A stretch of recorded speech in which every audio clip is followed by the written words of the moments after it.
Well, good afternoon all, and thanks for joining today's webinar covering Lawrence Berkeley National Lab's recent analysis of the value of offshore wind along the eastern coast of the U.S. This is Ryan Weiser here with Lawrence Berkeley National Lab, and we have a lot to go through in the next hour. And in fact, you'll be hearing from many of the other authors of the underlying analysis during the course of this webinar as well. So let's make haste and begin. Before launching in, though, I do want to start with just a couple of housekeeping issues. First, as is common now, all of you will be in listen-only mode during the course of today's webinar. Second, though, we do certainly hope to have some opportunity to take a couple of questions towards the end of the webinar. And so we encourage those of you online to type in any of those questions in the Q&A box that should be showing up on your screen. And again, we hope to squeeze in a couple of those questions towards the end of the hour. Starting with an overview of the study that we'll be summarizing today, as I believe probably most, if not all of those on the phone can certainly appreciate, offshore wind development is accelerating internationally, especially in the face of steeply reducing costs, as illustrated in some of the recent tendering results in Europe. But while that interest also exists in the U.S., and indeed that interest has grown in both depth and geographic reach in recent years, it's also true that movement from interest to actual offshore wind deployment in the U.S. has been somewhat slow. And that relatively slow pace of deployment, perhaps in part, is due to an incomplete understanding of the economic value of offshore wind in local electricity markets here in the U.S.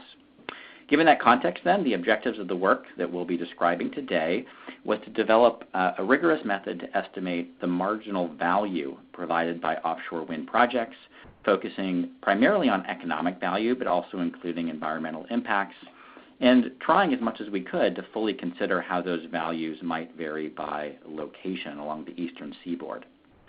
More specifically, we do that by matching the characteristics of thousands of potential offshore wind sites up and down that eastern seaboard with relevant wholesale market and renewable energy certificate or REC prices during the period spanning 2007 through 2016, and ultimately calculating energy value, capacity value, and REC value, and also looking at environmental impacts as well as natural gas and wholesale price suppression effects. Now, it may seem a little strange to some of you that we're conducting this rather hypothetical and backward-looking analysis of what the value of offshore wind would have been over the last decade or so. But it's important to recognize that really our value here and our objective was not to identify precise estimates of the going forward value of offshore wind, but instead to illustrate key value drivers and geographic results while at the same time developing methods that might usefully benchmark future forward-looking assessments. And indeed, in executing this work, in the end, what we really hope to do is build on the large volume of work that has oftentimes emphasized trends in the cost of offshore wind with an equally robust, at least beginning discussion of a subset of the economic and environmental values that offshore wind might bring to the table. So with that as background, today's webinar will be structured as highlighted on this slide. And in particular, you'll be hearing again from a number of the different authors of the report, first describing the methods that we used to conduct the study, and then describing the primary results. And those primary results will be summarized not only as they relate to the historical value of offshore wind in that 2007 to 2016 period, but also how that value compares to land-based wind, how the value might be increased through various strategies such as interconnection strategies and storage deployment, and how the value of offshore wind might change in the future. Now, before turning it over to the other authors, though, I do want to offer just a brief verbal preview of some of the key findings that we'll be running through in more detail and with a lot more graphics and fewer words in some of the slides that follow and in the remainder of the hour. And specifically, our core findings can be summarized maybe in the following 9 points or so. First, we find that the marginal total market value of offshore wind, considering energy, capacity, and renewable energy certificates, varies significantly by project location and specifically is highest for sites off of New York, Connecticut, Rhode Island, and Massachusetts. Second, we also find that when we compare those value estimates with levelized cost of energy estimates, that the most attractive sites from that perspective may be located near southeastern Massachusetts and Rhode Island, while the least attractive sites tend to be far offshore of Florida and Georgia.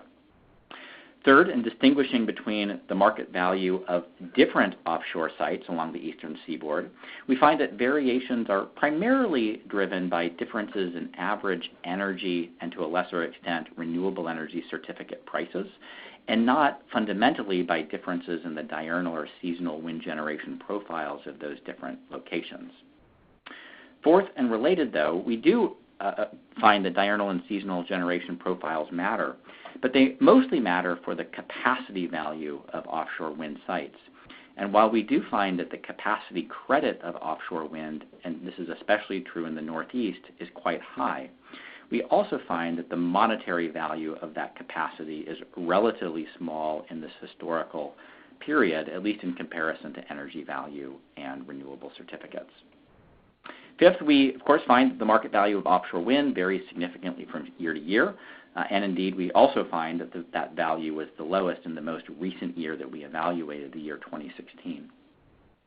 Sixth, we find that the energy and capacity value of offshore wind exceeds the value of onshore wind in the regions in question, differences that are caused both by offshore wind being better able to serve nearby population centers, but also a result of the temporal output profile of offshore wind being more tightly correlated or matched with electrical load. Seventh, we find that offshore wind reduces air emissions that are harmful to human health and the environment, with those impacts changing over time and generally being largest in the mid-Atlantic region along that eastern seaboard.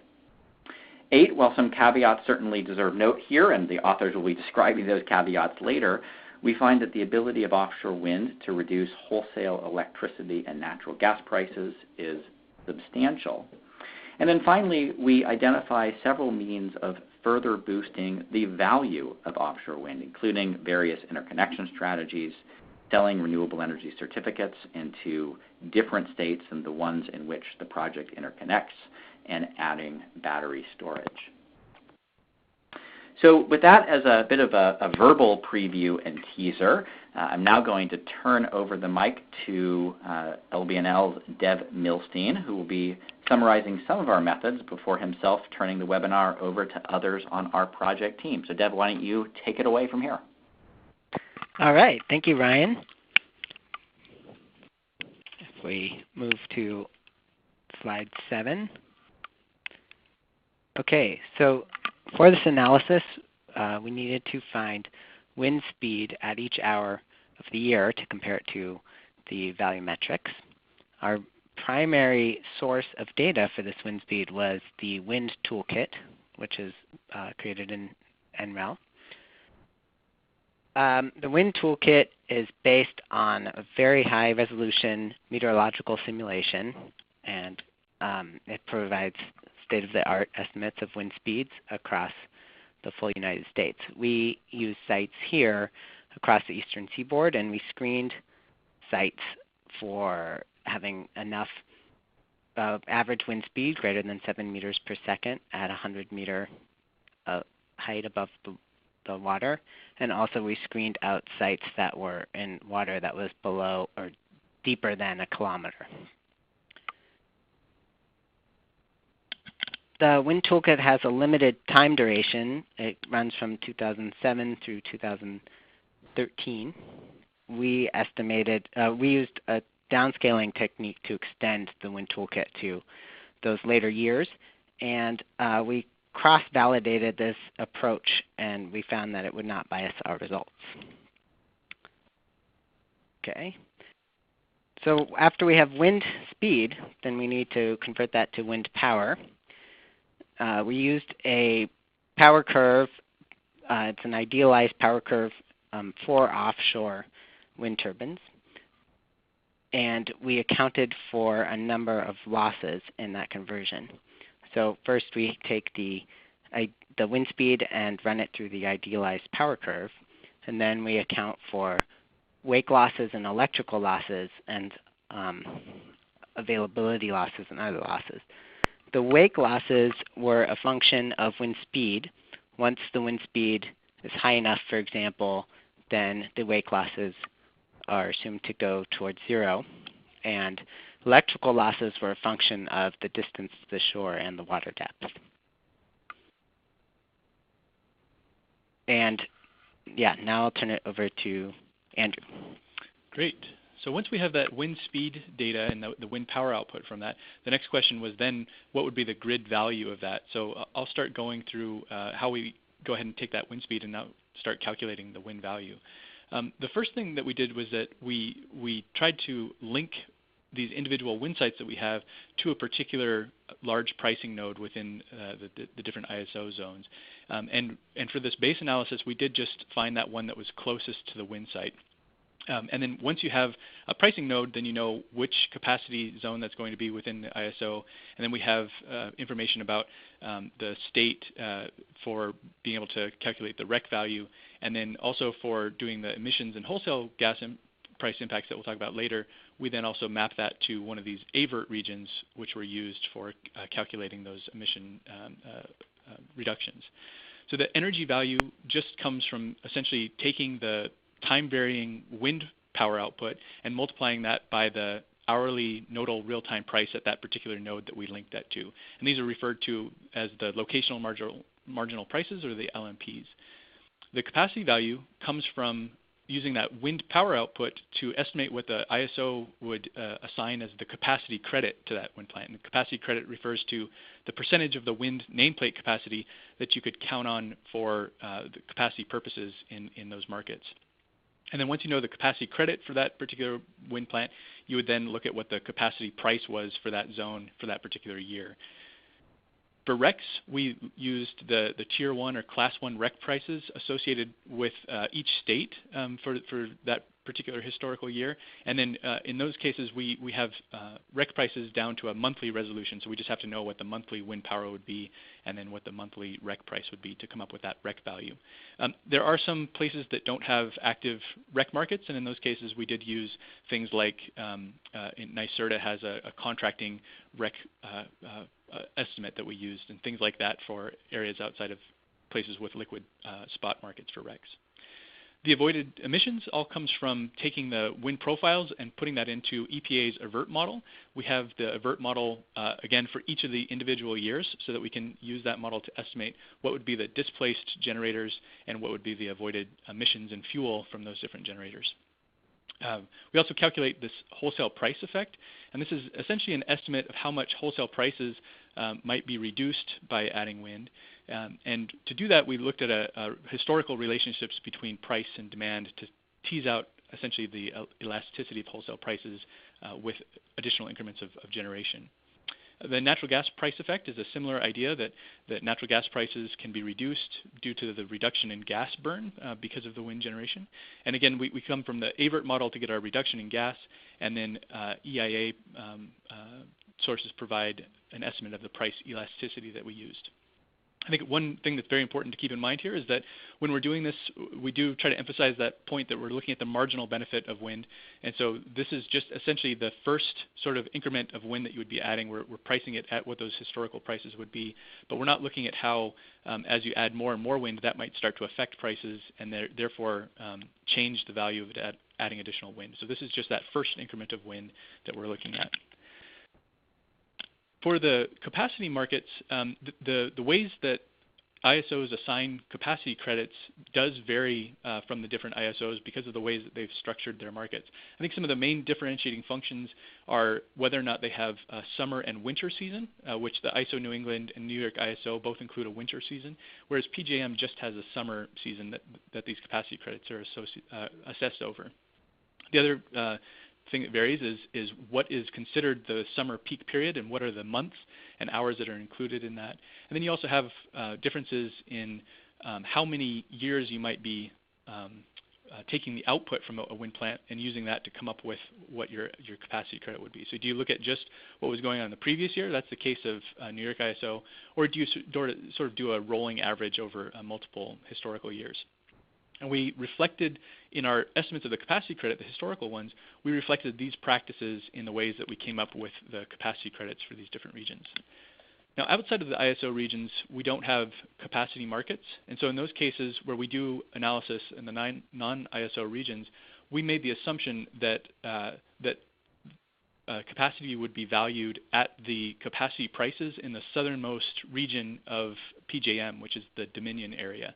So we use the capacity credit prices and rules from PJM when we're assessing capacity value in those southern areas. Similar sort of caveat applies for the energy value, that there aren't spot prices for wholesale electricity. So instead there we use individual utilities. It's called their system lambda, which is sort of a representation of what their marginal costs are in any hour. That was our proxy for that. At the end of this, we try to represent all of these different capacity aspects that we did look at. But the one thing to think about is that different participants might be sort of thinking about these different value streams in different ways. So we call the sum of the capacity value, energy value, and the REC value as what we refer to as our total market value. And that's essentially, if you were a merchant plant and you were selling wind into this market in those particular years, what might you expect as your revenue? Or if you were the off-taker of that wind and you were the utility or load-serving entity that was purchasing that wind, what might be your avoided cost because you now have that wind being delivered to you? The wholesale value is what we're calling just that capacity and energy value that just has to do with the sort of the grid system components of it. The natural gas price effect and wholesale price effect are actually more something where essentially because of cost reductions that the consumers see as wholesale prices are reduced, that becomes essentially a transfer to consumers. And then there's additional values that fell outside of the scope of our analysis that we didn't consider in here. There's also a few other caveats that are just important to keep in mind as we go through these results. Again, as I mentioned earlier, we're sort of looking at the value on the margin, so it's sort of just that first increment of wind at these places. We also are essentially treating, we don't account for any sort of cost reductions or value reductions that might come from the very short-term variability or forecasting errors. So these are sometimes estimated in other studies. Some work that was done for the Eastern interconnection estimated these short-term costs to be something on the order of $3 to $6 per megawatt hour, which might be a further reduction in the energy value compared to what we present. Also, to the degree that we do reflect transmission impacts of offshore wind, that's essentially through that location marginal price. That locational marginal prices reflect transmission constraints, and so if you're closer to load, then that might provide a transmission benefit, but we're only reflecting that through the LMP, that we don't do any sort of additional analysis on deferred transmission or additional transmission needs potentially. One other thing that's important to keep in mind is that we don't do a sort of a direct estimate of what the environmental and health benefits would be in sort of dollars per megawatt hour values. And to some degree that's because our REC values to some degree capture that. Our energy value in some places reflects the cost of pollution and things like that. So we have sort of proxies for that to some degree, but studies that have been done that have looked directly at these environmental and health benefits suggest that there's a very large range of those that might be on the order of $26 to even more than $100 a megawatt hour, depending on the region within the East Coast and the methods that are used for that. So there's additional detail, but we don't go into trying to directly value those outside of the REC and energy value. Within our natural gas price effect and wholesale price effect estimates that we'll talk about later, we're only looking at sort of the first year effects, and if you add a plant, you might expect that those effects that you see start to decay over time, and we don't account for any sort of decay over time. We're just looking at that first year impact. Similarly, in our wholesale price effect, we're looking essentially at the price reduction that occurs over the entire ISO, but we don't go into looking at very local issues, nor do we look at the capacity markets to see what sort of effects that would have. And again, as I mentioned earlier, we don't go into a lot of other values that might be important for decisions about offshore wind that might include other community or economic development benefits or impacts or other environmental effects. So those just fell outside of the scope of our analysis. All right, so now we'll start going through those more detailed results that Ryan gave you a preview for at the beginning of this. We'll start off with looking at this energy capacity and REC value and really trying to understand how that varies over different locations and over time, and what are some of the reasons behind that. We'll also do this comparison of onshore wind to offshore wind, and then present these results on the other avoided pollution emissions and the wholesale price and natural gas price effects. So here are the results for the energy capacity and REC value. And on the map on the left shows us if we averaged over that full observed historical period of 2007 to 2016 for each of those individual sites that we did this assessment for. And then on the map on the right shows the same thing, but just for the 2016 values. And you can see that that area in yellow is where the value is highest. And that, again, that sort of falls in that area around New York, Connecticut, Rhode Island, and Massachusetts. In 2016, the values are all quite a bit lower, but the sort of geographic variation is rather similar to that. One of the things that we see is that the variation across these sites is primarily driven by the variation in electricity and REC prices rather than being due to variation in the wind profile. So it's not yellow up in the Massachusetts area necessarily because the wind there is that much better than in the other areas. It's because those electricity prices and REC prices are that much higher in that area for the most part. And that the reason why we see the lower values in 2016 is primarily because the wholesale prices have reduced over time, and that's due to various factors like reduction in natural gas prices and so on, and also lower REC prices. We'll go into that a little bit more in the later slides here.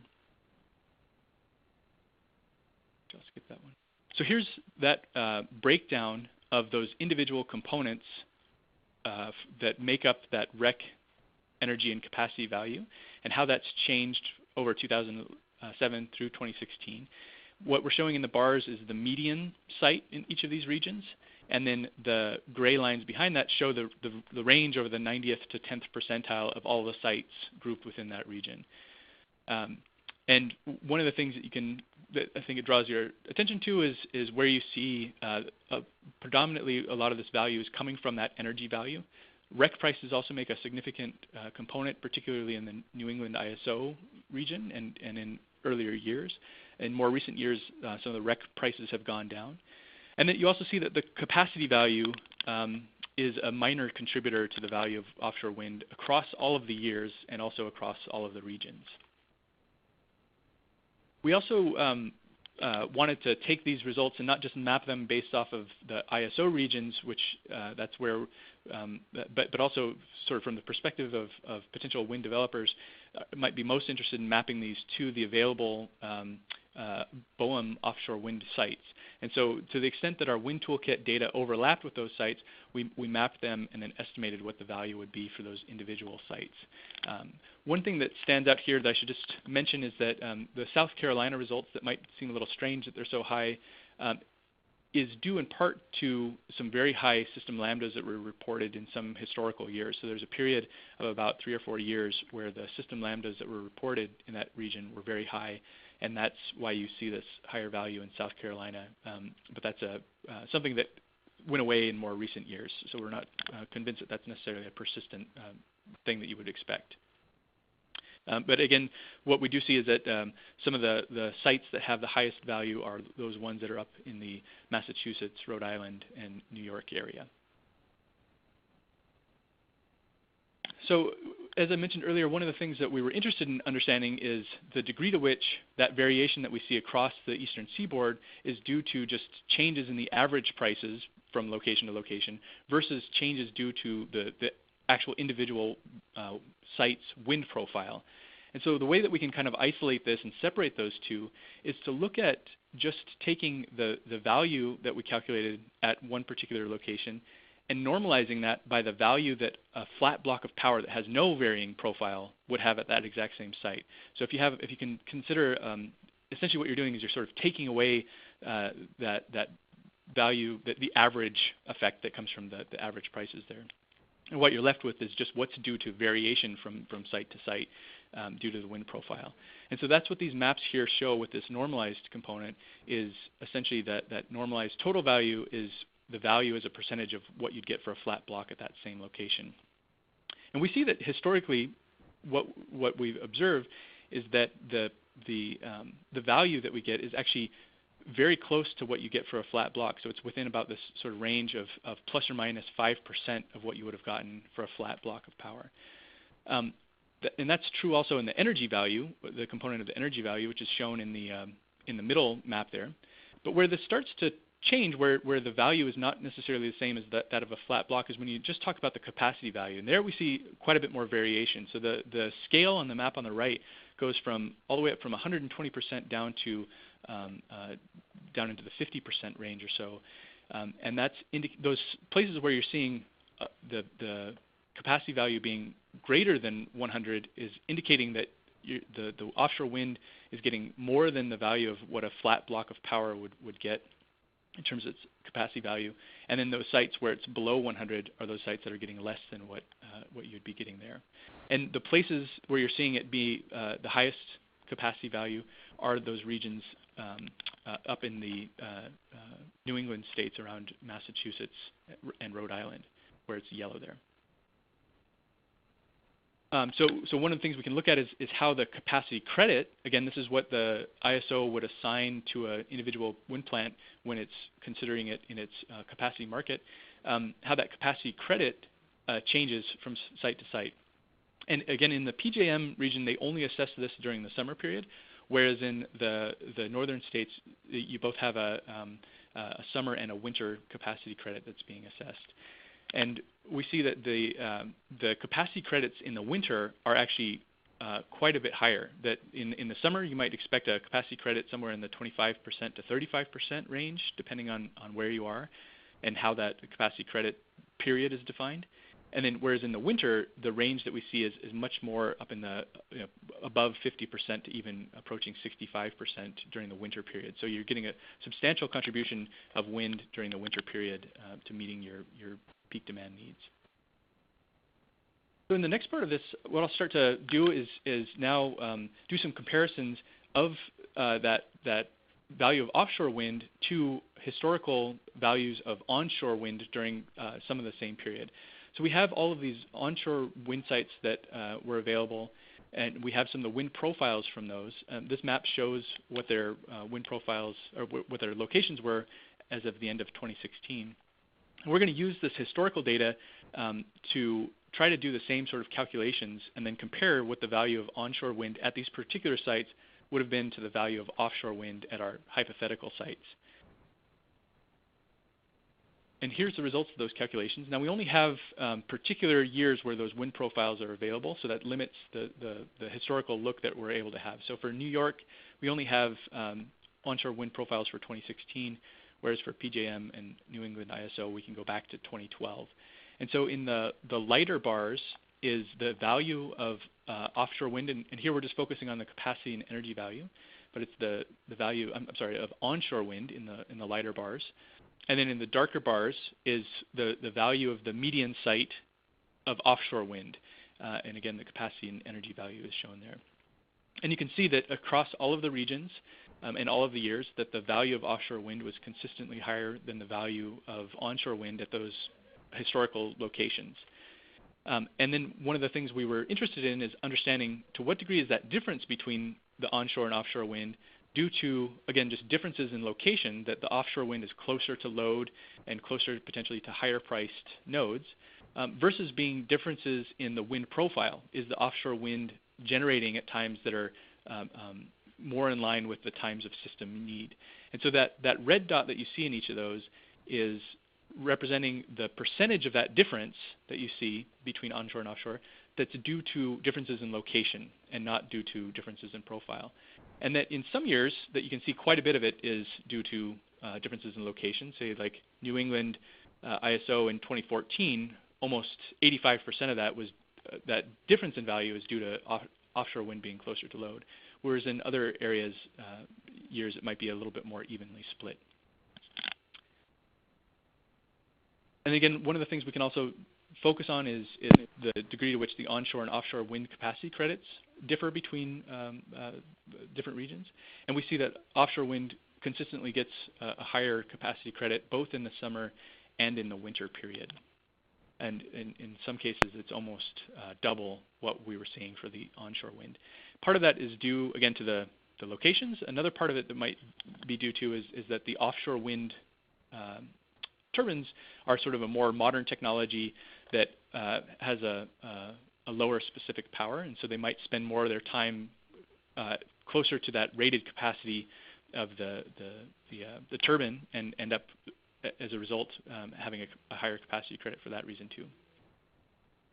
The next slide is that one of the questions that you might ask is, we see how the value varies from location to location, but we also know that the cost might vary, that the cost of wind, offshore wind, is going to depend on the wind resource, depend on the depth and the distance from shore and things like that. So NREL has done quite a lot of work on characterizing the levelized cost of different offshore wind locations. And so we took that data and just simply took our value estimate and subtracted for each of those sites what NREL has estimated would be the cost, the levelized cost of that particular site for a 6 megawatt turbine in the year 2022.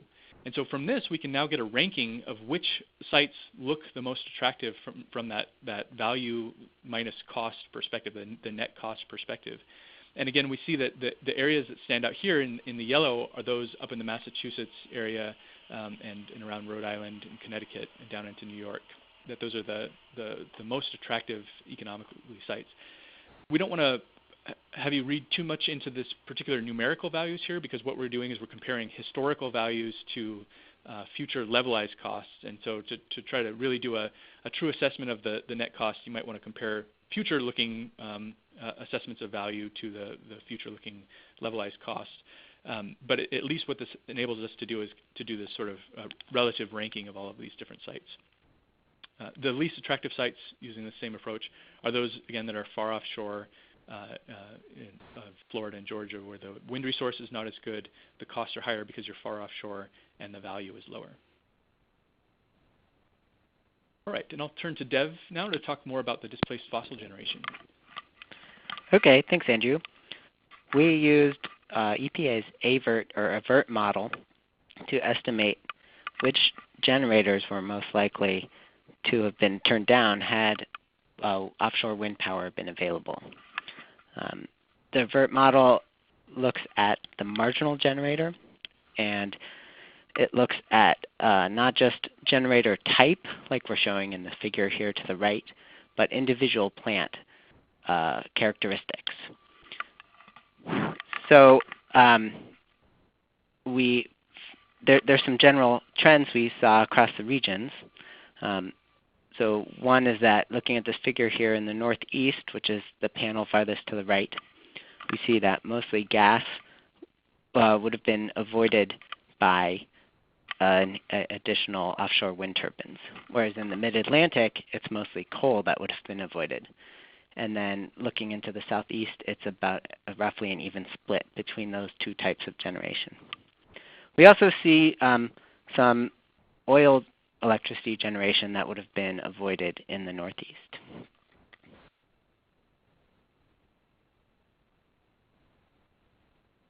So from those types of fuels that are avoided, using the AVERT model, we go a step further and look at the actual generators that were avoided and the emission characteristics of those specific generators each year, and use that to estimate the overall pollutant emissions that would have been avoided had offshore wind been available in that region at the time. In the figure here to the right, we report these avoided emissions as a mass of emission avoided per megawatt of wind power. So it's a rate of avoided emissions. And the most dramatic things we see going on in these figures, if we take the top left set of panels here for sulfur dioxide, that's SO2, we see a dramatic reduction in the rate of avoided emissions over time from 2007 through 2016. And this reduction in the rate of avoided emissions corresponds to increased pollution control equipment that's been installed primarily across the coal fleet across the U.S. over this time period. And so emissions from the entire electricity sector are going down, so wind power would be avoiding fewer emissions in that case. So we see that reduction across all of the regions. It's most dramatic perhaps in the Mid-Atlantic because they started from a higher base rate of emissions. So those pollution controls affected SO2, NOx, and PM2.5, and the rate of avoided CO2 emissions was a little more stable over that time period. Even at the end of the time period, however, the avoided emission rates here are quite substantial.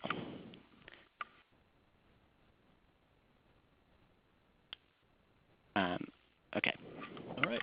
And then in addition to looking at the avoided emissions, one of the things that we were also interested in is trying to estimate the wholesale price effect, wholesale electricity price effect, which is that as you introduce additional sources of generation into the mix, that can move you down shift out the supply curve and move you down to lower prices, and that consumers who are purchasing, to the degree that they purchase power at those spot market prices, would then see across all of the power that they're purchasing potentially lower prices. And so we estimated what this wholesale price effect would be for these different regions. And based on the approach that we had here, we don't see a lot of variation from site to site. That really, the variation comes mostly from which ISO you're looking at, the size of that ISO and the load that's being purchased there. And so we see that this effect is the largest in the New England, New York, and PJM ISOs, and then it's quite a bit smaller in the non-ISO region. We also see variation over time depending on essentially what the slope of the supply curve was at those times that wind was producing power. And that when you aggregate this together and you come up with an estimate of how much load was actually purchased from the spot market prices, then for every megawatt hour of offshore wind, we estimate that in those ISO regions, it could be somewhere from about $25 to $35 per megawatt hour of wind of a sort of a benefit to consumers in terms of lower wholesale prices that they would face in the wholesale markets. Okay, thanks, Andrew. This is Mark. First, I just want to remind listeners to type any questions into the Q&A box so that we have some to answer a little bit later. So I'm going to talk about the natural gas price effect. So particularly here in the Northeast, many of the higher cost generators that offshore wind displaces from the bid stack are in fact gas-fired generators, as Dev showed earlier, which means that we not only see lower wholesale power prices, as Andrew just described, but also lower natural gas prices as a result of reduced demand for gas. So these four graphs shown here estimate the natural gas price savings expressed in dollars per megawatt hour of offshore wind across each year of our study, and also in the four different regions along the East Coast.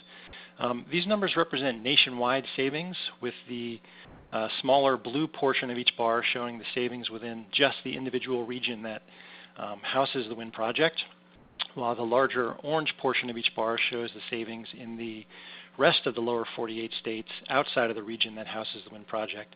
And you can see that these numbers are pretty substantial, particularly when considering the out-of-region savings and looking back to the earlier years of the study when gas prices were much higher.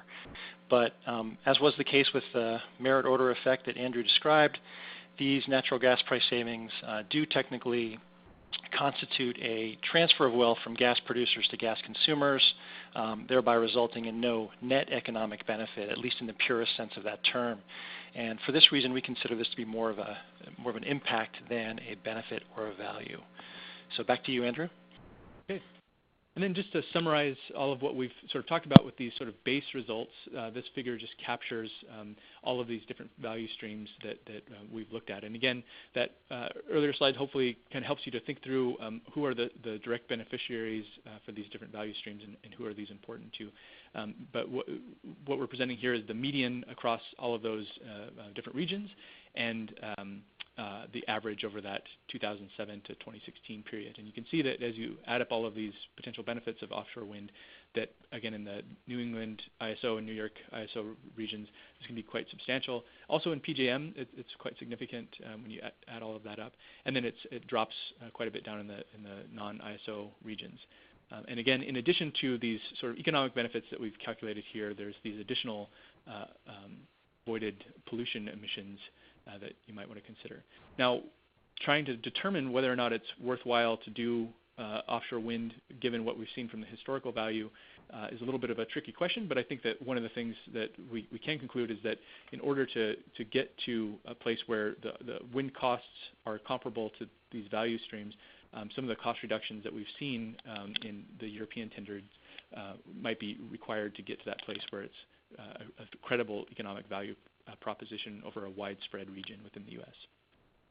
So with those sort of summary results, what I'm going to go to now rather quickly is just a couple of overviews of some of the supplemental results that we had, where we looked at a few interesting cases just to kind of examine a little bit further if you were to change from our base case assumptions about connecting to the nearest node and having wind by itself, and look at some more interesting things with different interconnection points, and then also the potential of adding offshore wind. And then after we wrap up here, we'll just do a brief overview of some of the outlook of some of these main drivers before wrapping it up and getting to questions. So again, as I mentioned at the beginning of this, when we, in our base case, what we did was we just assumed that a wind plant would interconnect with what we found to be the nearest node.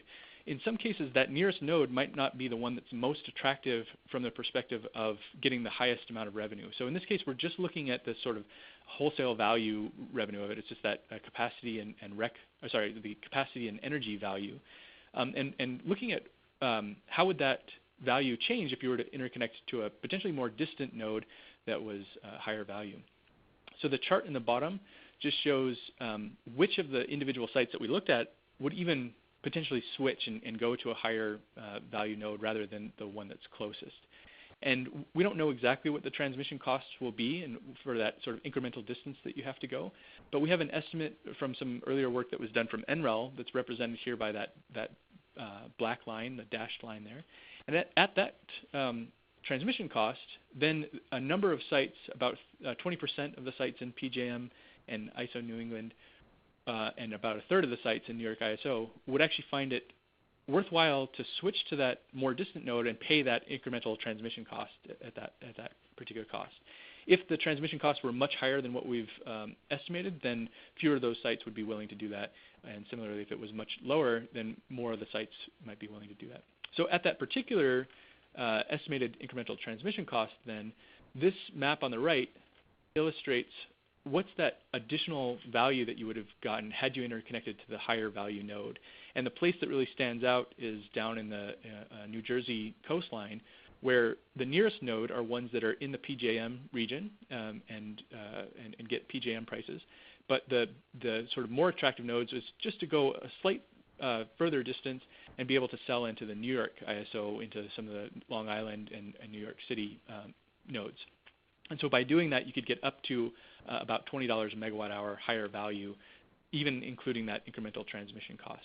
And there's a few other pockets of places where you might see that switching, particularly of going into nodes where you would connect into New York ISO instead of the other regions.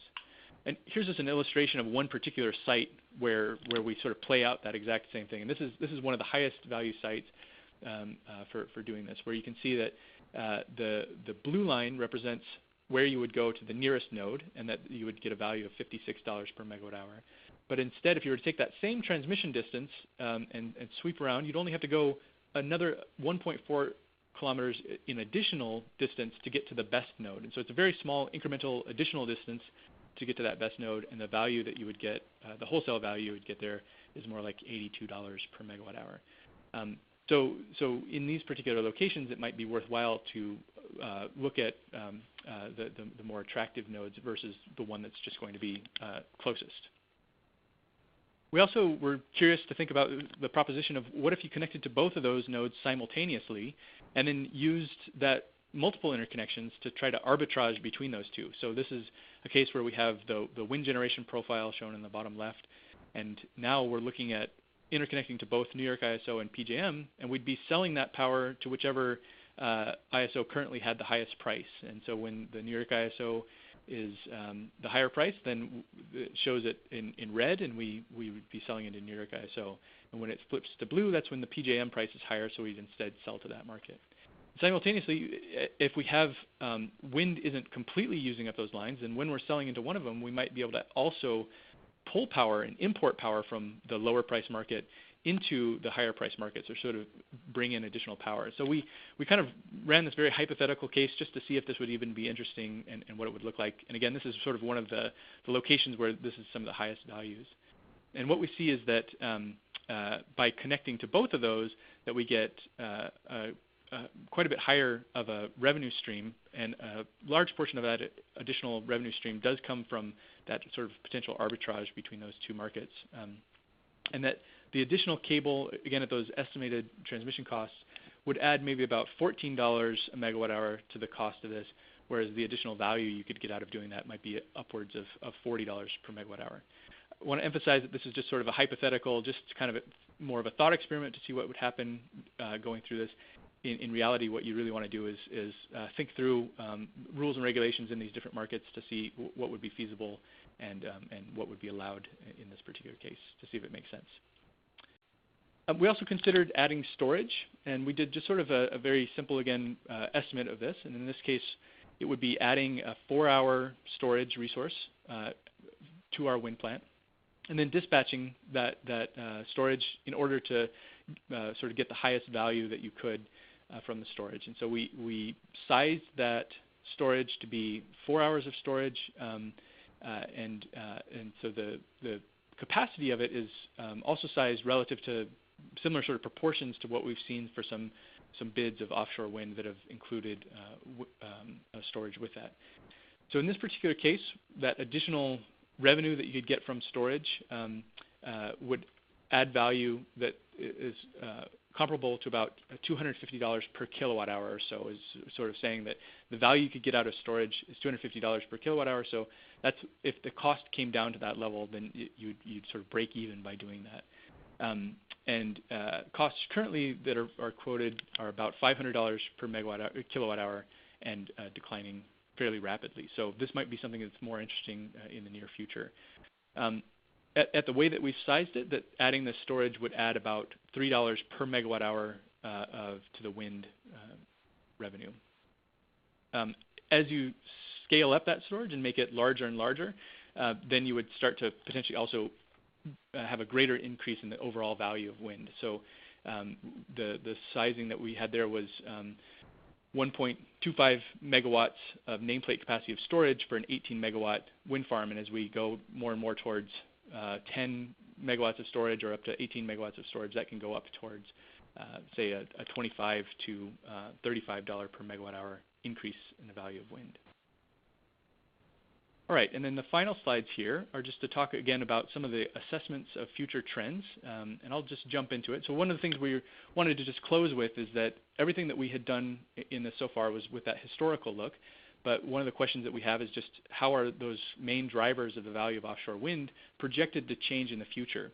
And in terms of one of the largest components that we saw was that energy value, and we have in the top right-hand side what some of the natural gas price projections show, which show that they're relatively flat to potentially increasing to some degree, but quite uncertain. And then we have a range of energy price forecasts from various studies in these areas over that time. And there is a trend that they're increasing from those sort of lows in the 2016 period, but perhaps not increasing to the levels that we saw in 2007 and 2008 any time soon.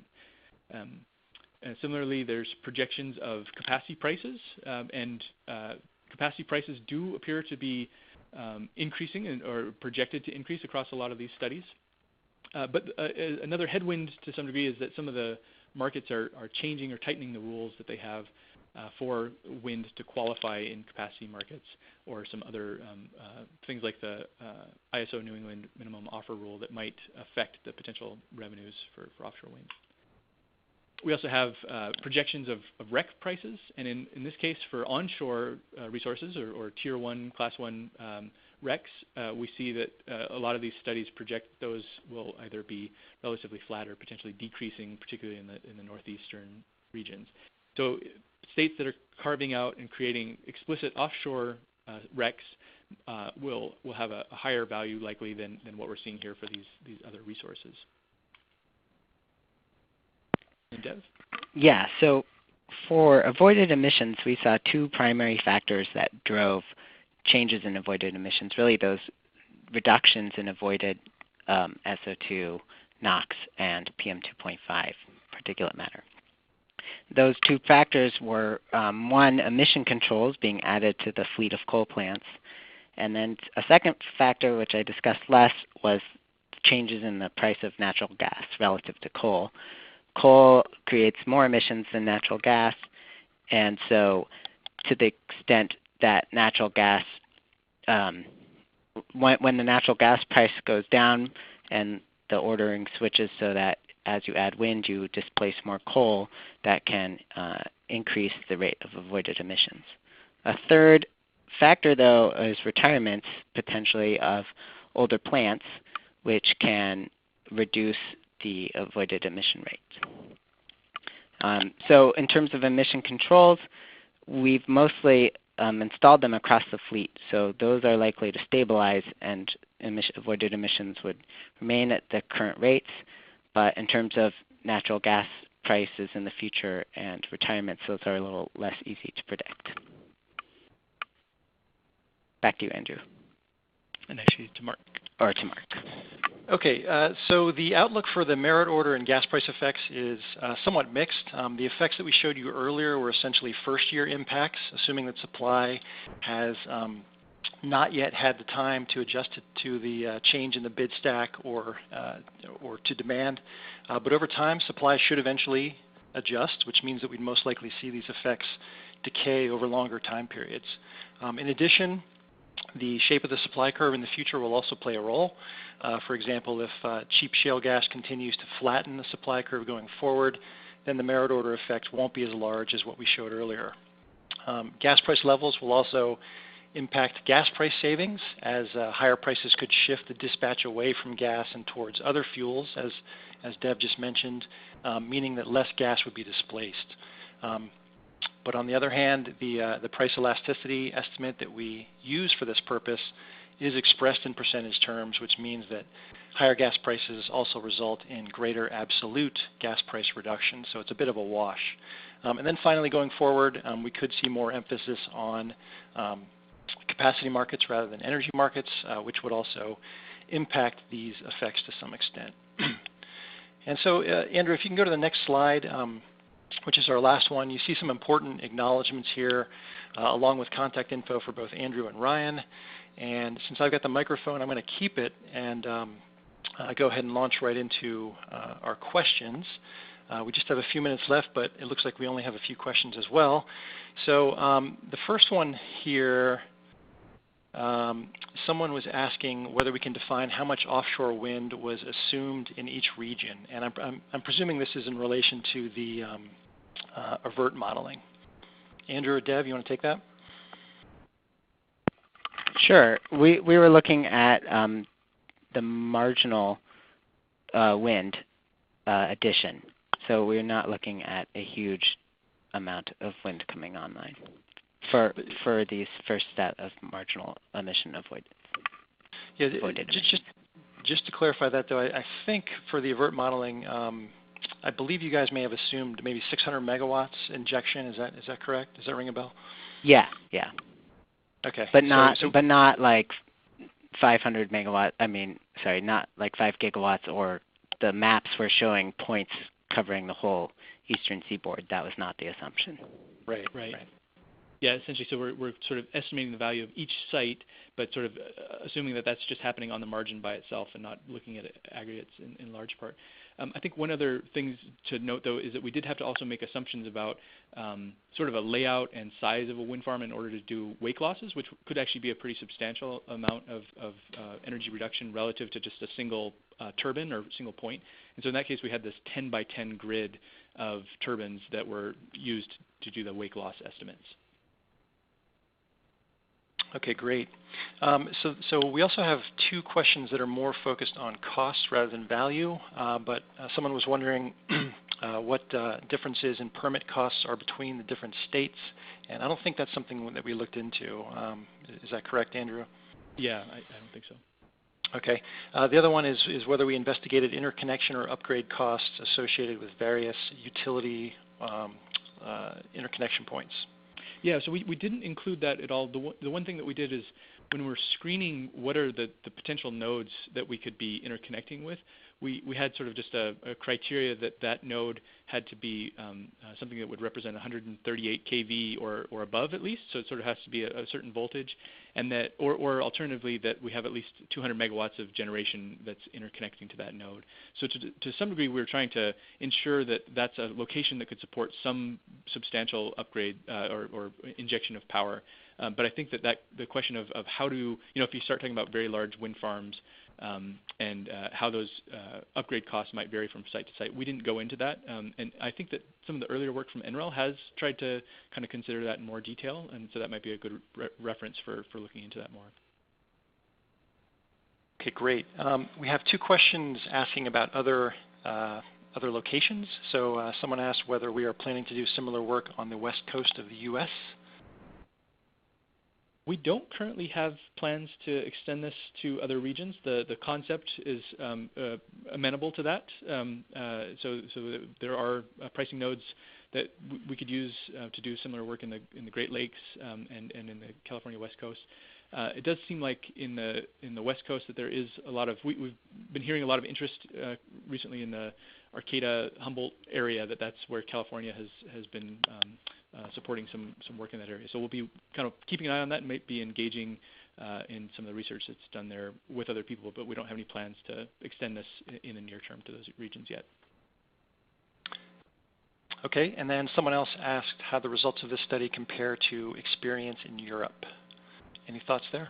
I wonder if Ryan's the best one to speak to that, given his recent trip. Yeah, I don't know if we can speak to that very clearly. Obviously, wholesale prices in the U.S. differ from Europe and are in general lower. Europe has not experienced the shale gas revolution that has been experienced here. And so the energy value of offshore wind likely is somewhat higher in at least portions of Europe than in the U.S. On the other hand, we do have in the U.S. some very location-constrained and therefore relatively high-priced pricing nodes, which is not really a feature of wholesale electricity markets in Europe. So energy value could kind of go either way. I can imagine that some of our higher-priced areas actually have higher value of offshore wind than similar kind of load pockets in Europe. But on the other hand, in those areas that are not so transmission constrained, again, as a general matter, our wholesale prices are lower than in Europe. Europe also doesn't have renewable energy certificate markets in the same way that the U.S. has. They've tried to support offshore wind using different economic and financial tools, and so those variations would also be somewhat different. And then finally, Europe has, as a general matter, not created capacity markets, at least transparent capacity markets, in exactly the same form or fashion as the U.S. So plenty of differences between the two countries, or the two areas rather. Whether they push things higher or lower is not altogether clear to me. Okay, and then just one last question here since we're at the top of the hour. Someone was wondering for the battery storage analysis, whether the battery was located onshore or whether it was co-located offshore with the project. So to some degree, we sort of did this as a rough estimate, so we didn't go into thinking through that too much. I think where that would, so that's definitely going to influence the cost. But then the other place where that might influence it is on the electrical losses that we did. And I think that the way that we assumed this was that this would be more located onshore, so we didn't see changes in the losses for it. But as I would say, we didn't go into a lot of detail on that and really think through that very clearly. It was just sort of get a rough estimate and kind of get a bounding range for that. Okay, great. So we are now past the hour, so let's go ahead and wrap it up. Thanks for everybody for attending, and if you do have any further questions, you've got contact info on the screen for both Andrew and Ryan. So thank you, everybody, and have a great rest of your day.